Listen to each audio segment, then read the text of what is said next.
بسم الله الحمد لله والصلاة والسلام على رسول الله وعلى آله وصحبه ومن والاه. رب اشرح لي صدري ويسر لي أمري واحلل عقدة من لساني يفقهوا قولي.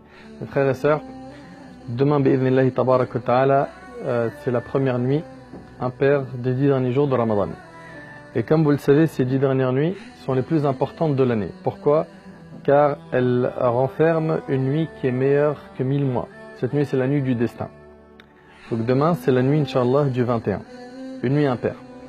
Le prophète, comme le dit Aïcha radiallahu anha, comme c'est rapporté par Bukhari et Muslim, il avait l'habitude, lors des 10 dernières nuits de Ramadan, de veiller ses nuits en prière, de réveiller sa famille et, écoutez attentivement, il redoublait de ferveur. C'est-à-dire qu'il redoublait d'efforts pendant les 10 dernières nuits de Ramadan. Pourquoi? Parce qu'il y avait la nuit du destin. Et dans un autre hadith, le prophète dit, cherchez la nuit du destin dans les nuits impaires de la dernière décade du Ramadan. Très bien.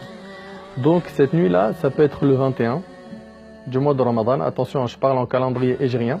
Ça peut être le 23, ça peut être le 25, ça peut être le 27, ça peut être le 29. Et chaque année, elle change de jour. Ça veut dire qu'il faudra mettre le paquet. Et Allah nous dit Salamun hiya hatta matla al-fajr. C'est-à-dire qu'elle dure jusqu'au Fajr. Toute la nuit, il faut faire des adorations, multiplier les lectures de Coran, les prières, les invocations, demander à Allah subhanahu wa ta'ala, les aumônes aussi. Il faut savoir qu'une adoration pendant cette nuit-là, elle est meilleure que 1000 mois. Elle est meilleure que 1000 mois. Ça fait 83 ans et 4 mois. Subhanallah al-Ali al-Azim. Donc pendant ces nuits-là, les nuits impaires, on ne se loupe pas. On essaye de rester à la mosquée jusqu'au Fajr dans la mesure du possible. On fait un maximum d'invocations pour nous, pour qu'Allah subhanahu wa ta'ala nous guide, il nous rapproche plus de lui, Azza wa Jal, qui nous purifie notre âme. De même, on fait beaucoup d'aumônes, beaucoup d'istighfar, de demandes de pardon, les prières, on ne s'en lasse pas et on ne s'amuse pas, on ne reste pas dehors à passer le temps à parler de futilité, etc. Non, non, non, non. Il n'y a pas le temps pour ça. Il faut se concentrer sur soi-même. Si Allah subhanahu wa ta'ala te facilite de gagner la récompense de la nuit du destin, sache que tu auras gagné énormément de bien. Énormément.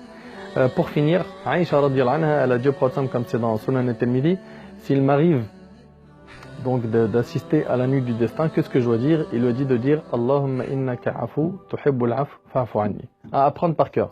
Allahumma innaka afu tuhibbul af fa'fu anni. Oh Allah, tu es le pardonneur, tu aimes le pardon, pardonne-moi donc.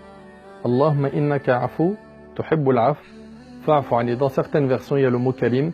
Quoi qu'il en soit, apprenez une version et répétez-la pendant cette nuit-là. C'est la meilleure invocation que vous devez faire, que vous pouvez prononcer pendant cette soirée-là, la nuit du destin. Allahumma innaka afu tuhibbul af fa'fu anni. Ça, on l'oublie pas. On n'oublie pas de faire des du'as pour nous-mêmes et pour les musulmans de manière générale, pour les membres de notre famille. On n'oublie pas de faire des sadaqat, des aumônes et de ne pas nous enlacer de donner aux mosquées, aux projets, etc., etc. pendant Ramadan. On n'oublie pas aussi de lire le Coran et de nous concentrer, c'est la dernière ligne droite et il se peut que ce soit ton dernier Ramadan, qu'Allah subhanahu wa ta'ala me facilite ainsi qu'à vous de profiter ces dernières nuits, d'être opérationnel bien comme il faut et surtout, surtout, surtout, ne perdons pas notre temps. Ne perdons pas notre temps, diffusons l'information autour de nous et montrons aux gens à quel point est importante la nuit du destin. Le prophète me dit Man qama laylatul qadr imanan wa ihtisaban ghufira lahu ma taqaddama min dhanbi.